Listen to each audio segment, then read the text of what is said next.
காமரும் சீர் இடைப்பல குன்றி இணைக்குரல். முதல் வரியும் நாலாவது வரியும் ஒரே நாலசை இருக்கும். ஆனா நடுவுல வந்து ஈரசை இருந்தா அது பேர் என்ன? குரல். குரல் ஈரசை இருந்தால் குரல் அடின்னு பேர். மூன்று சீ இருந்தால் சிங்கடின்னு பேர். தெரியுமா? தெரியுமா? அப்போ முதல் அடியும் நான்காவது அடியும் இணையாக இருந்தால் அது இணை குரல் ஆசிரியப்பா. இருக்கா? இப்ப இணை குரல் ஆசிரியப்பா தெரிஞ்சா நீங்க உங்களுக்கு பிடிச்ச மாதிரி விளக்கம் எழுதிக்கோங்க. என்ன சொல்லிருக்காங்க?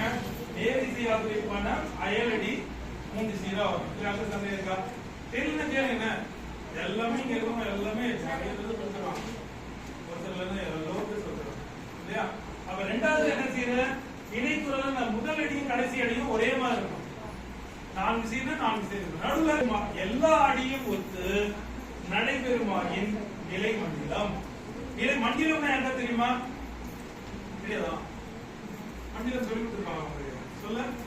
மண்டிலம்னா வட்டம் அர்த்தம். மண்டிலம்னா வட்டம்.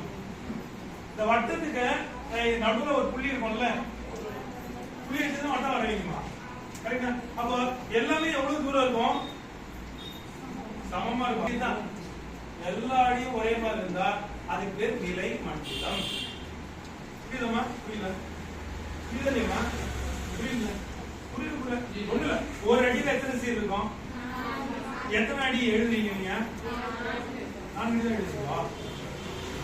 5 எழுதுவோம். 1000 கூட எழுதலாம். எத்தனை அடி வேணாலும் எழுதலாம். ஆனா எல்லா அடியும் எத்தனை சொல்லிருக்கணும்? அது என்ன? அது பேர் என்ன? அப்படி நீங்க எழுதிட்டே இருக்கீங்க. கடைசி அடிக்கு முன்னாடி அடிக்கு 3 சீர் இருக்கு. அது பேர் என்ன? அப்ப கடைசி அடியும் முதல் அடியும் ஒரே 4 இருக்கு. நடுவுல 2 3 மாறி மாறி இருக்கு. அது பேர் என்ன? ஆசிரியப்பா. அவ்வளவுதான். இப்ப இந்த 4 எப்படி மாத்தி போட்டாலும் நம்மளால பாட முடியும். சந்த ஓசை மாறவே இல்லை. அதுக்கு பேர் என்ன? அதுதான் வந்து இங்க அடி மறி மண்டிலம். சரிங்களா? வகைகள் அப்படின்னு கேட்டா இதுதான். சந்தேகம் இருக்கா? நீங்க எந்த விளக்கம் உங்களுக்கு தெரியுதோ அத மாதிரி எழுதிங்க. நீங்க படிச்சுதான் எப்போதுமே எழுதாதீங்க. ஏன்னா படிச்சு எழுதிங்கன்னா நமக்கு புரியாது. நீங்க ஆனா புரிஞ்சுக்கிட்டீங்கன்னா அதை நீங்க எப்படிலாம் எழுதிக்கலாம். உங்களுக்கு புரிஞ்சாம இப்ப கடைசி அடிக்கு முன்னாடி அடி வந்தா 3 சீர் இருந்தா அது ஏரிசி ஆசிரியப்பா. முதல் அடியும் கடைசி அடியும் ஒரே மாதிரி இருந்து நடுவில் 2 3 வந்தா அது இணைக்குரல் ஆசிரியப்பா. எல்லாமே ஒரே மாதிரி இருந்தா அது நிலை மண்டில ஆசிரியப்பா. ஒரு அடியை வந்து எத்தனை எங்கிருந்து மாற்றி போட்டாலும் அது ஒரே பொருளை தந்தால் அது அடிமறி மண்டில ஆசிரியப்பா. இருக்கா?